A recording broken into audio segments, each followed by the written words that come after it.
Bonjour à toutes et à tous et bienvenue à ce webinaire organisé par l'Office marocain de la propriété industrielle et commerciale. Nous sommes ravis de vous avoir avec nous aujourd'hui pour discuter d'un sujet important pour le développement stratégique de vos entreprises et organisations, à savoir la donnée en propriété industrielle comme outil de décision. Au fil de ce webinaire, nous allons explorer ensemble comment les informations du registre central de commerce ainsi que les données issues des brevets d'invention, des marques, des dessins et modèles industriels peuvent constituer un véritable atout pour orienter vos décisions stratégiques, que ce soit pour la recherche et l'innovation, le développement commercial ou pour la veille stratégique, économique et technologique. Ces données sont un levier puissant pour gagner en compétitivité. Avec moi, Madame Nteri Imen, chef de département plateforme digitale et data, et Monsieur Zakaria Chegdan, chef de service registre central de commerce, qui vont présenter les différents outils et services qui ont été développés par l'ONPIC à ce sujet. Je vous cède la parole, c'est Zakaria. Merci. Donc, bonjour à tous et à toutes. Donc, lors de ce séminaire, on va voir en général la base de données de l'ONPIC, de quoi elle est constituée. Mais on va commencer par comment elle est alimentée. Donc, moi, je représente le registre central du commerce et on va définir en quoi consiste ce registre central de commerce, comment il est organisé. On va voir aussi l'utilité de ce registre central de commerce comme source d'information légale et financière pour les entreprises et l'importance des données légales et financières qui sont centralisées par ce registre pour l'entrepreneuriat. On va voir également comment on passe par la conversion d'un document qui est centralisé par le registre central du commerce à une base de données qui est structurée et exploitable pour tout intéressé ou tout entrepreneur. Donc, on va voir vers la fin aussi également quelques chiffres sur ce registre. Donc, pour commencer, c'est un registre qui est géré par la loi 1595, formant le Code du commerce. Le registre central de commerce, il est tenu par l'Office marocain de la propriété industrielle et commerciale. Il regroupe et relate l'ensemble des informations relatives aux personnes physiques et morales qui exercent une activité commerciale au Maroc.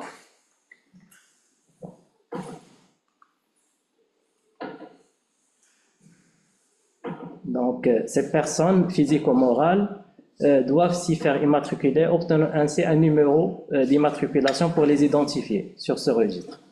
Donc, en général, le registre du commerce, il est scindé en deux parties, une partie locale et une partie centrale.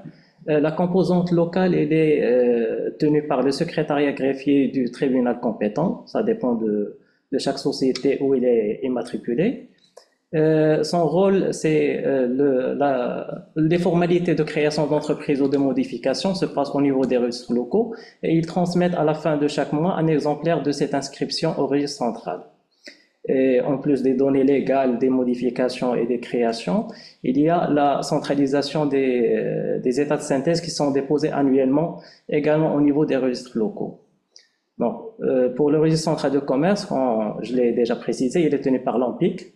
Son rôle dans la centralisation des documents légaux et financiers qui sont transmis par les différents registres locaux et il traite l'information disponible sur ces documents centralisés et publie une base de données légales et financières des sociétés. Donc ça c'est en général. Donc les données qui sont centralisées sont de deux types, c'est les données légales et les données financières. On va voir en quoi consistent ces données légales et ces données financières. Donc, pour les données légales, ils sont issus des déclarations d'immatriculation, de modification ou de radiation, se rapportant aux personnes physiques ou morales, ainsi que celles contenues dans des documents annexes, qui viennent en annexe avec les créations et les modifications, c'est-à-dire les statuts et les procès-verbaux des assemblées générales. Donc, les données légaux concernent les informations sur les identifiants de l'entreprise, son secteur d'activité, ses associés, ses dirigeants, son capital et tout changement qui peut porter sur les composants de la société. Pour les données financières, ce sont des données qui font référence à l'ensemble des informations relatives à la santé économique et la performance financière d'une entreprise. Elle permet de mesurer sa rentabilité, sa solvabilité, sa liquidité et sa structure financière. Ces données sont contenues principalement dans les états de synthèse qui sont centralisés annuellement, c'est-à-dire les bilans, le compte résultat, etc., les différents tableaux d'un état de synthèse. Donc, quelle est l'importance de ces données qui sont centralisées par le registre central de commerce? On peut citer quelques points, mais on n'est pas exhaustif sur les avantages. Ça dépend de chaque structure ou chaque opérateur, quels sont ses besoins par rapport à ces données-là. Donc, on peut en citer que les données légales et financières, ils permettent de faciliter la création d'entreprises. Avoir des données actualisées permet aux entrepreneurs de mieux comprendre leur environnement. Deuxième avantage, il peut aider à la prise de décision stratégique. Étudier la concurrence, par exemple, détecter des opportunités d'affaires et accéder à des informations qui sont vérifiées d'autres entreprises avant de s'engager sur des investissements ou des partenariats avec d'autres sociétés, d'autres entreprises. Faciliter l'accès au financement.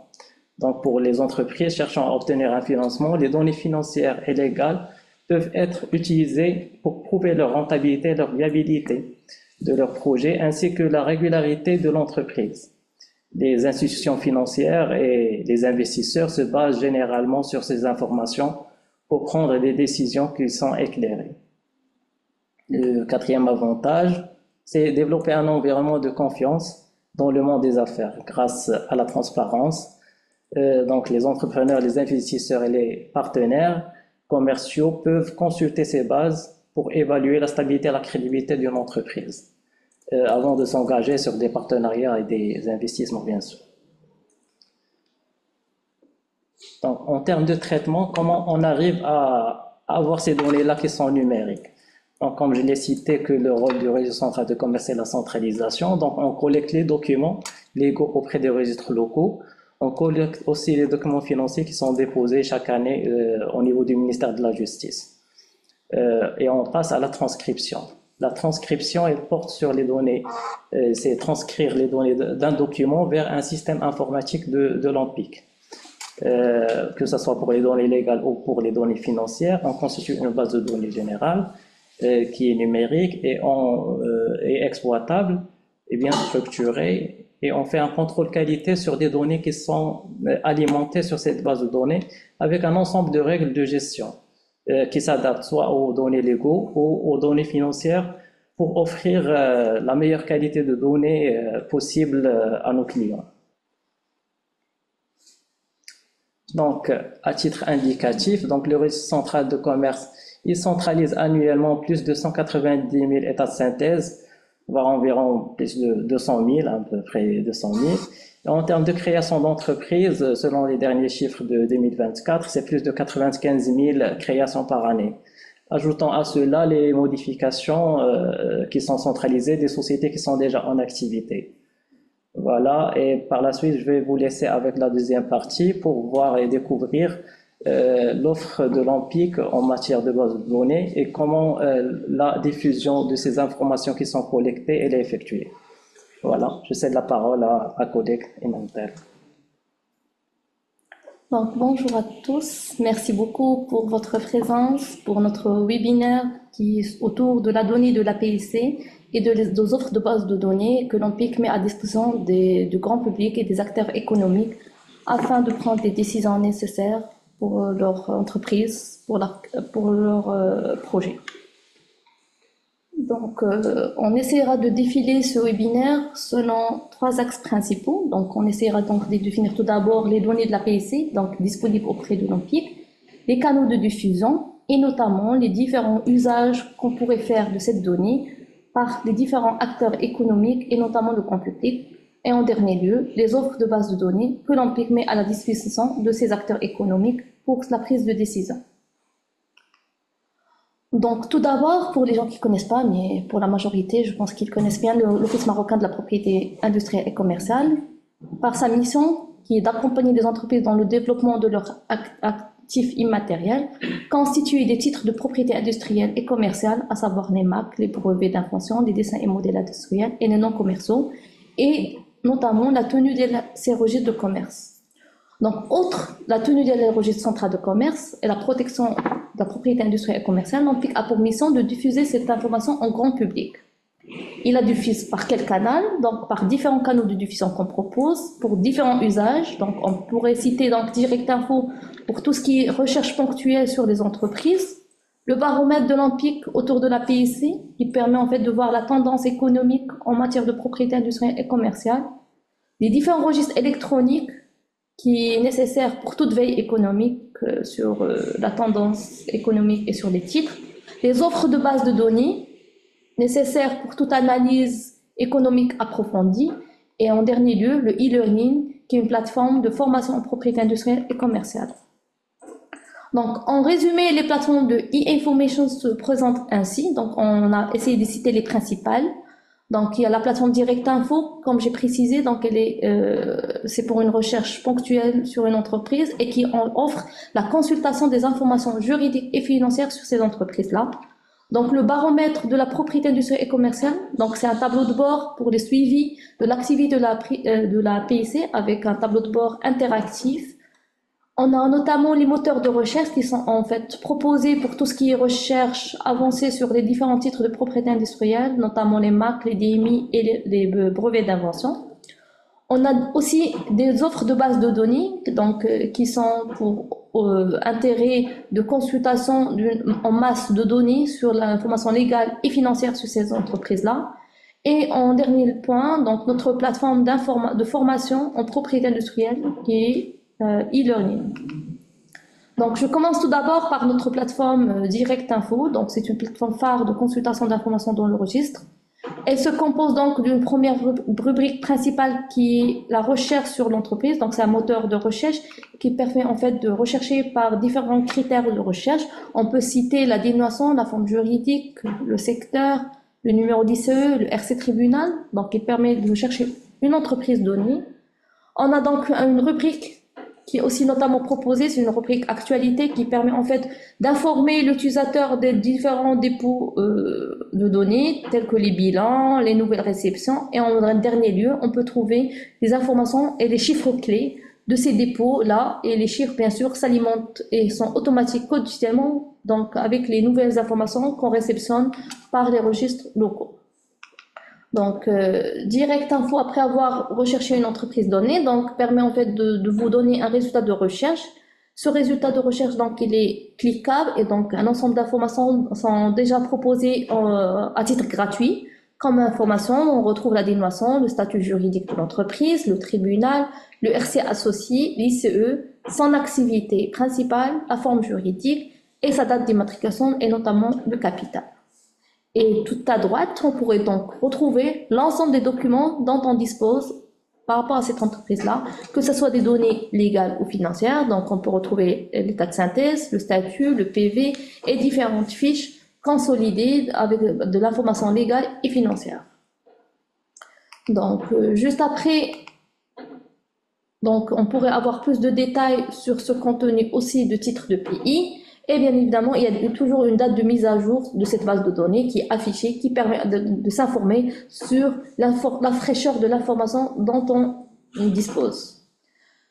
Donc, en dehors des documents juridiques qu'on est en train de centraliser, qui sont le PV, le statut, le bilan et le rapport au commissaire aux comptes, donc il y a aussi des fiches qui sont générées, qui consolident un ensemble d'informations très pertinentes sur l'entreprise. Et toujours ces fiches sont proposées sous format simplifié et les détails. Pourquoi? Parce que le contenu change. Donc, pour l'information simplifiée, par exemple, pour les données légales, on retrouvera toutes les rubriques d'identification d'entreprise, les différents établissements de cette entreprise-là et les derniers événements juridiques qui ont pu se produire sur cette entreprise-là. Pour l'information détaillée, on aura le même contenu informationnel, mais les événements juridiques seront plus détaillés, donc on aura tout l'historique de l'entreprise et donc on connaîtra tout son parcours juridique sur ce fichier. Sur la même logique, donc il y a l'information sur la fiche financière, donc il y a toujours une fiche financière simplifiée et une autre détaillée. Elle regroupe bien évidemment une information synthétique légale, donc c'est une information d'identification d'entreprise, Et puis, on retrouvera des chiffres clés. Ces chiffres clés donc, seront présentés sur la fiche légale pour un exercice donné. Donc, on choisira l'exercice sur lequel on voudrait s'informer. Donc, on aura l'information chiffre d'affaires, résultats nets, les grandes rubriques économiques ou financiers sur cette entreprise. Et pour la partie détaillée, donc on aura même l'information sur l'exercice précédent. Donc, on pourrait voir la tendance d'évolution sur la santé financière sur cette entreprise-là. Une dernière fiche pour le volet financier, donc c'est une fiche ratio.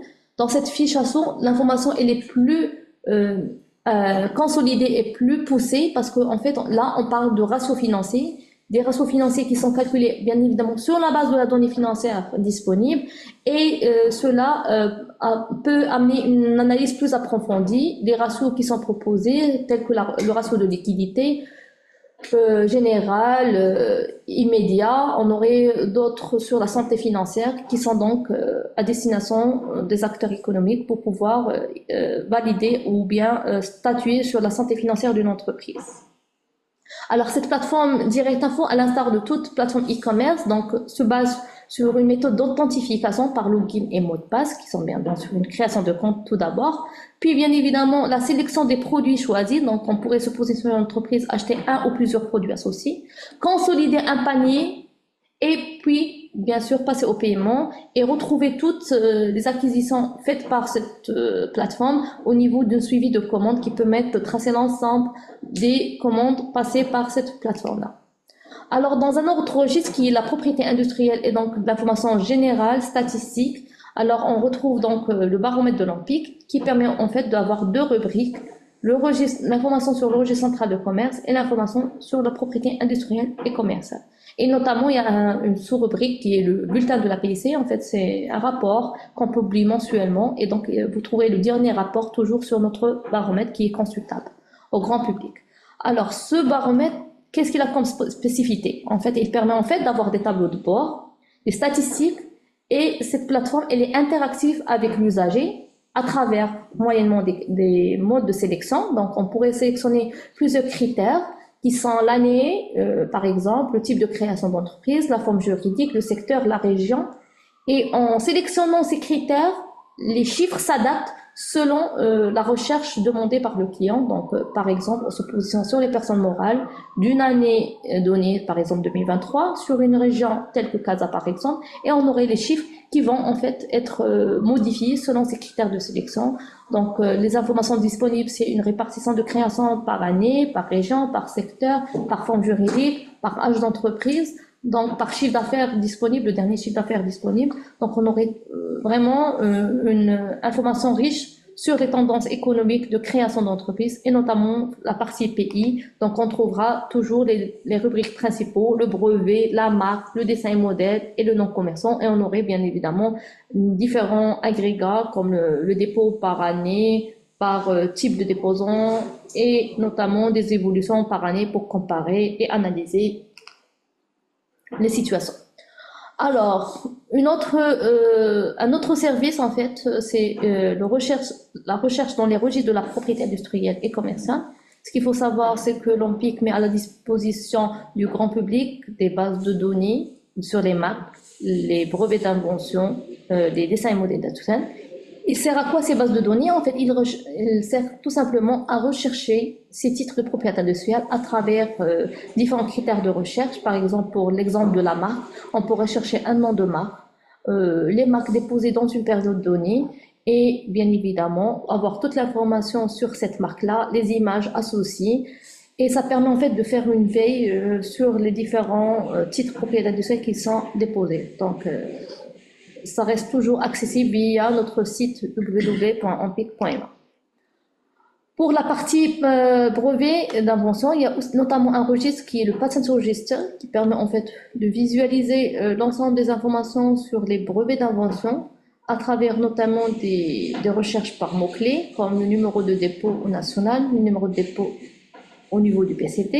Et il permet en fait de retracer un ensemble d'informations telles que la date de publication, le titre d'invention, la situation juridique de ce titre et les données bibliographiques de publication et notamment plus de détails sur ces informations. Alors, dans un autre registre qui est l'exploitation de la donnée en masse, donc on retrouve des offres de base de données de l'OMPIC et ces informations, donc et ces offres se basent sur des informations centralisées au niveau de le registre central de commerce. Je tiendrai quand même à souligner que ce registre c'est un registre qui a un gisement d'informations très important. On pourrait le remarquer avec les chiffres qu'on affiche. On a plus que 2 260 000 créations. On parle de création personnes morales et personnes physiques dans tout le registre. Bien évidemment, comme déjà évoqué par mon collègue M. Sklen, ce registre ne cesse de s'agrandir avec les nouvelles créations et les nouvelles opérations postérieures sur ces entreprises-là. On dispose notamment aussi de plus qu'1,5 million d'événements juridiques qui se passent sur ce nombre de créations qui sont de 2 260 000. Et notamment, on a une base financière qui date de plusieurs exercices comptables et qui comporte à peu près 2 600 000 bilans disponibles à date d'aujourd'hui. Alors, la question qui se pose, à quoi servent ces données? Si on se pose la question, ces données serviront en quoi? Pour nos acteurs économiques. On dira tout d'abord pour la connaissance des acteurs et l'évolution du marché, donc pour une analyse générale du marché et le tissu économique. On dira en deuxième point, la vérification de l'existence juridique d'une entreprise, tout simplement. Si on est en train de travailler avec un fournisseur ou un client, on voudrait bien évidemment connaître son existence et notamment son statut juridique actuel. On pourrait notamment l'utiliser pour une étude de la santé financière des entreprises avec qui on travaille, toujours avec nos fournisseurs, nos clients, notre potentiel, donc pour une prospection économique aussi, c'est ciblage, si on est en train de cibler un marché donné, un secteur donné, donc, ou une région bien particulière, on pourrait bien faire une étude sur le potentiel de ce marché et bien sûr évaluer les nouveaux clients qui pourront être une cible pour nous, pour aller chercher plus de clientèle dans le marché. On pourrait donc notamment faire une analyse économique approfondie pour analyser un secteur, son évolution, son potentiel, ses limites. Donc, toujours ces données seront à la disposition de ces acteurs-là pour cette analyse. Et bien évidemment, une veille et une intelligence économique pour trouver des niches, peut-être, pour des nouvelles entrants dans le secteur qui voudraient en fait savoir les secteurs potentiels d'évolution qui pourront être intéressants pour eux pour investir. Alors ces bases de données sont toujours présentées sur différents paliers. Alors on peut dire il y a des offres qui sont standards, où il y a l'information la plus importante. Par exemple, au niveau de la donnée légale, on parle d'informations sur l'identification de l'entreprise, personne morale ou personne physique, d'informations sur le RC, tribunal, ICE, dénomination, adresse, activité. Et notamment, cette information peut être élargie et, en édition avancée avec différentes options qui peuvent être présentes, telles que le fichier de représentant, les fichiers annuels des inscriptions modificatives, une mise à jour quotidienne de cette base de données, donc il y a l'option de mise à jour qui est aussi présente. Il y a un accès à la demande qui est proposé par la base légale, donc c'est un accès automatisé à la donnée légale, et notamment l'option d'ajouter à cette information légale une information financière pertinente, un ou plusieurs agrégats financiers tels que le chiffre d'affaires ou un résultat net pour un peu pousser l'analyse et la réflexion sur ces entreprises-là. Pour la base financière, on a le même esprit, donc une base standard où on a l'information nette sur les principaux agrégats et rubriques d'un bilan qui est l'actif, le passif, le CPC et le SG éventuellement. Et on retrouvera aussi des options avancées telles que le détail CPC ou bien l'amortissement et provision et l'information brute qui est disponible sur l'actif. Ces bases de données donc qui sont offertes via un canal d'acquisition avec plusieurs options, donc soit une acquisition globale de cette base de données ou bien une acquisition par extrait. Et là, quand on parle d'extrait, on parle de critères de sélection qui peut être bien évidemment la région, le secteur, le tranche de chiffre d'affaires, la forme juridique par exemple. Et notamment pour la base financière, il y a aussi une particularité, on peut acheter la base de données financières globale ou bien faire une acquisition de certains champs particuliers. Et tout d'abord, pour la fraîcheur d'information, donc les tarifs aussi prévoient une réduction pour les exercices antérieurs, pour les gens qui souhaiteraient faire une analyse par différents exercices. Donc, ils pourront faire une acquisition de plusieurs exercices avec une réduction par les exercices antérieurs. Donc, ce que je vous informe, donc, pour ce volet, je vous informe qu'il y a une équipe dédiée qui est à votre écoute de votre besoin pour pouvoir identifier l'offre qui répond à votre besoin et vous définir la méthodologie d'acquisition ou d'accès à cette donnée. Donc, cette équipe, elle est accessible via une adresse mail. Je l'ai partagée avec vous, superbd@ampic.mo.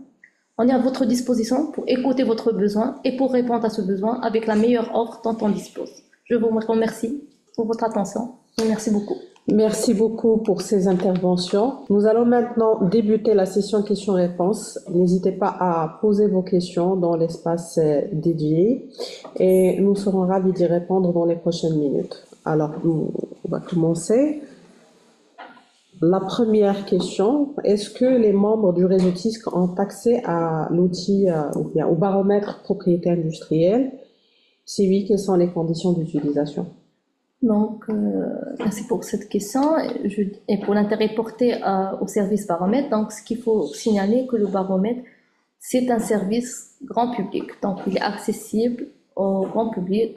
Il n'y a pas une condition d'accès. Donc, vous pouvez juste taper l'URL baromètre-ampic.ma et vous pourrez donc accéder directement à l'information qui est gratuite. Merci Imen. Donc, une deuxième question concernant le baromètre PIC. Est-ce que toutes les informations et statistiques disponibles sont gratuites? Et quelle est la fréquence de leur mise à jour? Alors, le baromètre, donc, il est alimenté mensuellement par les données donc, collectées au niveau du registre central de commerce et notamment de la PIC. Donc, chaque premier mercredi du mois, ces informations donc, sont alimentées et enrichies de notre baromètre. Merci. Une question sur la mise à jour de la donnée du registre central de commerce. Donc, quelle est la fréquence? D'accord. Donc, pour la fréquence de mise à jour, on a deux fréquences, la fréquence des données légales. Donc, les données légales, elles sont centralisées. Je vais parler de la partie qui sont créées ou modifiées physiquement. Donc, parce qu'on a les deux voies, physiques et électroniques. Donc, ce qui est déposé au niveau des tribunaux du commerce de première instance, au niveau des registres locaux, ils sont centralisés à fréquence mensuelle. Donc, la fréquence de centralisation des données légales par voie physique, elle est mensuelle, notamment pour les créations en ligne, elle est instantanée, c'est dans la même semaine de la création, la donnée elle est disponible au registre central. Donc, la voie elle est plus rapide quand elle passe par la voie en ligne. Concernant les données financières, elles sont centralisées une fois par année puisqu'il y a un dépôt annuel dans un délai à fin juillet. Les entreprises, ils ont jusqu'à fin juillet pour déposer leur état de synthèse auprès du registre de commerce, auprès des registres locaux. Ils ont aussi une plateforme électronique de dépôt. Et elle est centralisée à partir de juillet. Elle passe par un traitement. Donc l'alimentation se fait au fur et à mesure dans l'avancement du traitement de ces données financières. Et ça commence dès septembre, octobre. Le Direct Info commence à recevoir les premiers bilans de l'exercice antérieur. Voilà. Merci. Donc, toujours dans le cadre du registre central de commerce, est-ce que le dépôt des états de synthèse est obligatoire? Oui, effectivement, il faut signaler qu'une entreprise qui ne dépose pas son état de synthèse auprès du registre du commerce, elle enfreint la loi. Et il y a des sanctions légales dans ce côté-là. Mais je vais parler de ce qu'elle perd, cette société, quand elle ne dépose pas, parce que sa crédibilité dans le marché et auprès des établissements bancaires, par exemple, si elle a besoin de financement ou d'accéder à des marchés publics, la plupart du temps, ils demandent un état de synthèse qui est déposé, qui est valide et qui est récent. Donc, le conseil que je donne, que la société, si elle veut continuer dans son activité, elle doit être dans la loi, et ce qui est prévu par la loi, et déposer dans les délais prévus par la loi son état de synthèse annuellement. Voilà. Merci beaucoup. Donc, sur un autre volet qui est la donnée propriété industrielle et commerciale, donc est-ce qu'on peut accéder à cette donnée par province? Alors, Comme déjà mentionné tout à l'heure, donc notre baromètre contient un ensemble de critères de sélection, entre autres le tribunal et notamment la région. Donc les analyses statistiques sur la création d'entreprises pourront donc se faire par tribunal et par région notamment. Merci. Donc, question suivante, c'est par rapport à la disponibilité de l'information sur la plateforme Direct Info. Donc, à quel moment l'information est-elle disponible? Et bien évidemment, donc, quelles sont les offres qui sont développées par l'OMPIC pour encourager l'accès à cette information et cette plateforme? Alors, ce qu'il faut savoir, Direct Info, c'est une plateforme qui a un accès direct en base de données. Donc, dès que l'information elle est reçue par le tribunal et transcrite dans nos bases de données, elle est donc directement accessible au niveau du baromètre, au niveau plutôt de Direct Info. Donc, l'information elle est synchronisée automatiquement avec nos bases de données. Donc, la fraîcheur d'information est liée. Par rapport aux autres. Et par rapport aux autres, donc, pour encourager. Alors, les offres qui sont accessibles et gratuites pour encourager à l'accès à l'information, on peut donc citer le baromètre comme une donnée qui est publique et donc à titre gratuit. Comme on avait vu auparavant, donc la partie Direct Info, donc il y a déjà une recherche et des informations qui sont accessibles gratuitement, donc comme l'information sur la dénonciation, le RC, le tribunal, l'ICE, la date d'immatriculation et le statut juridique. Donc c'est des informations déjà qui sont accessibles en premier lieu gratuitement aux différents usagers de cette plateforme-là. Et bien évidemment, les moteurs de recherche dont on a parlé, les différents registres, toutes les informations qui sont donc visibles sur ces interfaces-là sont des informations qui sont accessibles gratuitement aux différents acteurs économiques, donc pour avoir un accès à l'information sur la propriété industrielle et commerciale.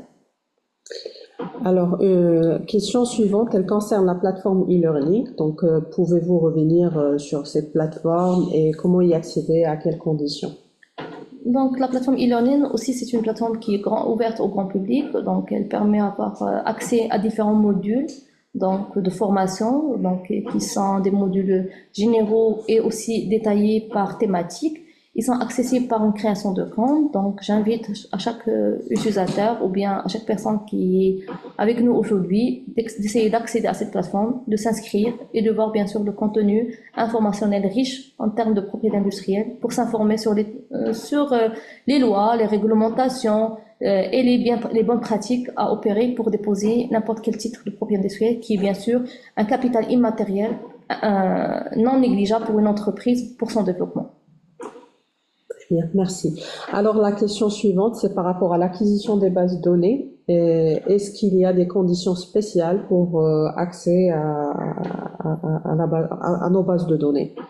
Alors, pour nos offres de bases de données, comme on a essayé un peu de présenter, mais ça reste toujours une présentation générale, et comme j'ai déjà évoqué, j'invite chaque personne intéressée à donc contacter l'équipe support BD pour pouvoir avoir plus de détails sur son besoin spécifique. Mais grosso modo, le service, il se base en fait sur un mode d'acquisition de base de données, bien sûr selon le cadre d'usage. Donc c'est ça ce qu'on essaie de faire avec le client, c'est en fait de définir son besoin, son cadre d'utilisation, et bien sûr il y a toute une différentes démarches qui sont opérées pour cibler le besoin et notamment accompagner ce besoin par une offre de service. Et cette offre, bien sûr, est présentée par un devis estimatif, plutôt un devis et un modèle de contrat à suivre et à suivre les procédures pour signer ce contrat et bien évidemment offrir ce service aux intéressés. Merci beaucoup, Iman. Je ne sais pas s'il y a d'autres questions.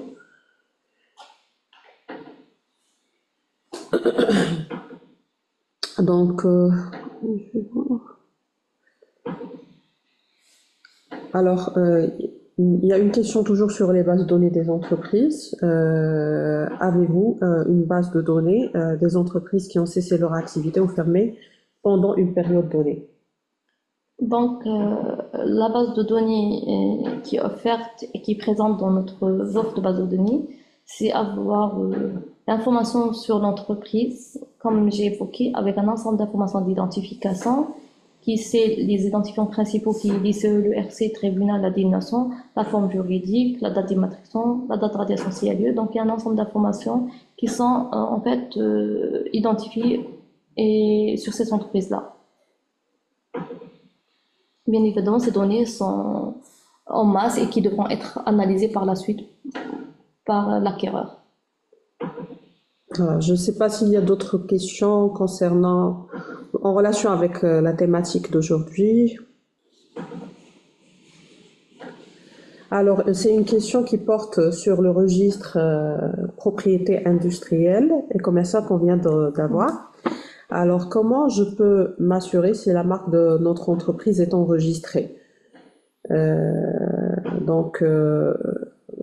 Comment on pourrait utiliser les bases de données, faire les recherches pour trouver la marque et s'assurer qu'elle est enregistrée? Donc, tout à l'heure, quand on avait présenté le moteur de recherche, on avait donc défini que le moteur de recherche, il est spécifique pour chaque type de propriété industrielle ou pour chaque type, donc marque ou DMI ou brevet d'invention. Il y a un ensemble d'informations qui sont affichées. Et quand on avait présenté la partie marque, donc il y a une recherche qui se fait par titre, par date de dépôt ou autre information. Et après avoir choisi le titre de propriété industrielle sur lequel on veut s'informer, donc un ensemble d'informations détaillées sur ce titre, donc soit donc présentes, telles que l'information sur le déposant, les classes de cette marque et notamment son statut au niveau du titre de propriété industrielle. Donc ces informations, donc elles sont disponibles sur notre plateforme de recherche sur la partie marque. De même pour les marques qui existent à l'étranger, comment savoir si elle est protégée au Maroc? Est-ce qu'une simple recherche à travers nos moteurs de recherche, elle permet de s'assurer qu'elle est enregistrée au Maroc? Le moteur de recherche permet en fait, sur lequel on a présenté, donc recherche les marques déposées au niveau national, mais notamment il y a plusieurs en fait plateformes qui permettent en fait d'accéder aux informations sur la partie propriété industrielle sur l'international. Donc ces plateformes donc sont à être consultées. Donc c'est pour cela qu'on dit quand quelqu'un veut déposer une marque au niveau national, il doit chercher bien évidemment dans les différentes bases de données, entre autres les bases de données empiriques, les bases internationales, pour faire une analyse globale et bien savoir si la marque elle est disponible ou non. Merci beaucoup. Alors, je pense qu'on a fait le tour de toutes les questions qui ont été posées. Alors, avant de conclure, je ne sais pas s'il y a d'autres questions. Je vous invite à les saisir pour qu'on puisse y répondre. Voilà, je dirais que nous arrivons à la fin de ce webinaire et je tiens à exprimer mes vifs remerciements à nos intervenants pour leur présentation enrichissante et leurs conseils précieux. Un grand merci également à vous, chers participants, pour votre attention et vos questions pertinentes. Nous espérons que cet événement a répondu à vos attentes et qu'il a contribué à développer plus vos informations quant aux plateformes et services développés par l'OMPIC pour exploiter pleinement les outils, les données de propriété industrielle et commerciale et enrichir par conséquent vos stratégies data. Merci encore à tous et à toutes et à très très bientôt.